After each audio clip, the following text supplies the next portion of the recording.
Namaste students, myself JB and Dr. Arun Kumar Singh, Faculty of Education and Methodology, Jyoti Vidyapith, Women's University, Jaipur. I welcome to all of you in my digital class. We will discuss the topic History of Guidance.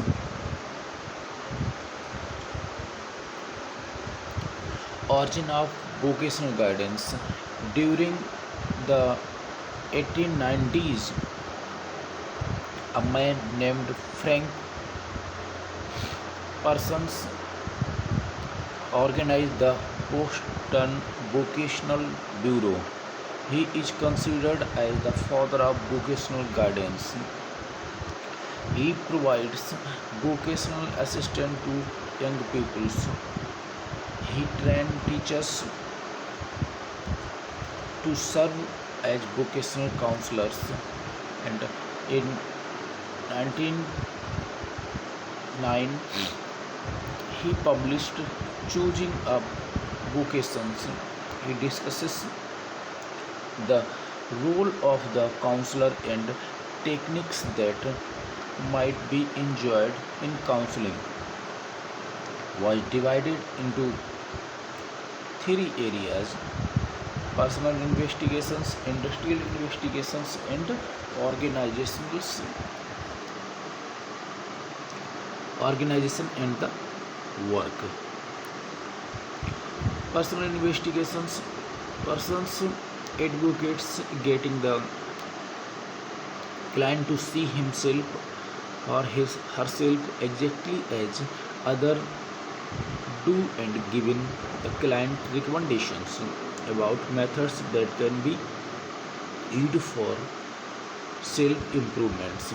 And the next, industrial investigations: persons insist that counselors must be thoroughly familiar with all relevant details concerning job opportunities, the distribution of the demand in industries, and courses of study.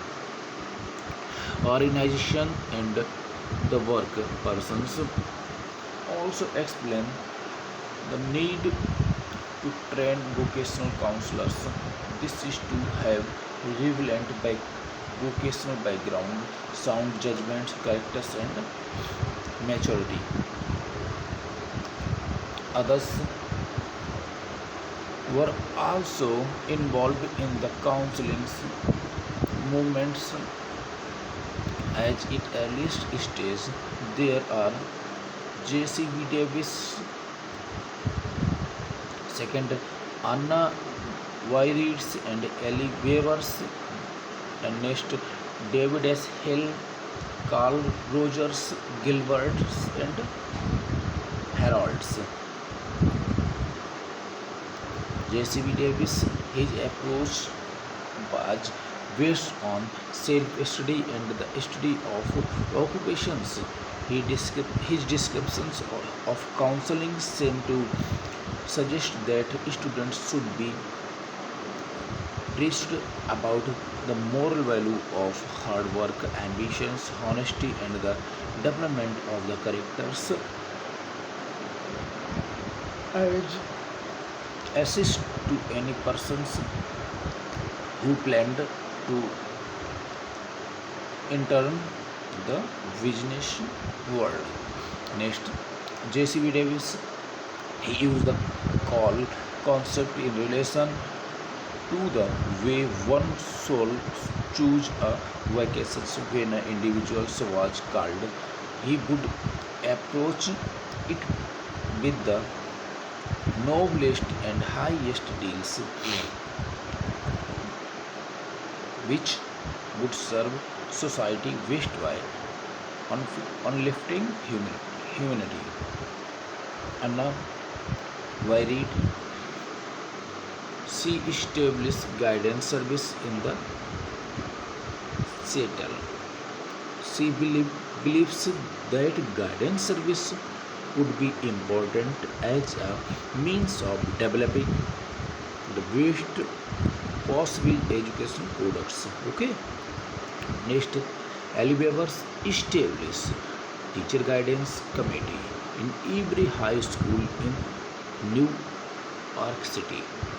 These committees work actively to help youth discover their capabilities and learn how to use those talents to secure the most appropriate employments. David Hills was a researcher in the New Orleans school system who used scientific methods to study pupils. His research studies pointed out the wide diversity in school populations.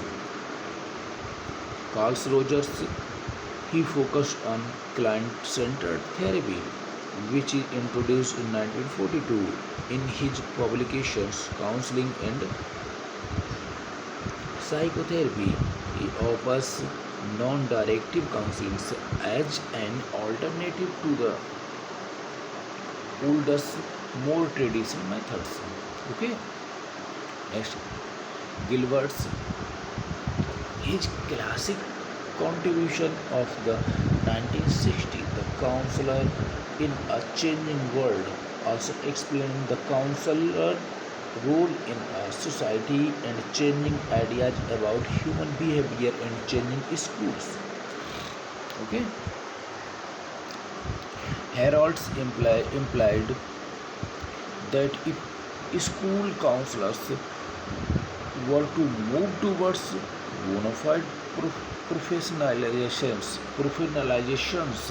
they cannot afford to define their functions on the basis of a retrospective analysis of what counselors have done in the past of technicians.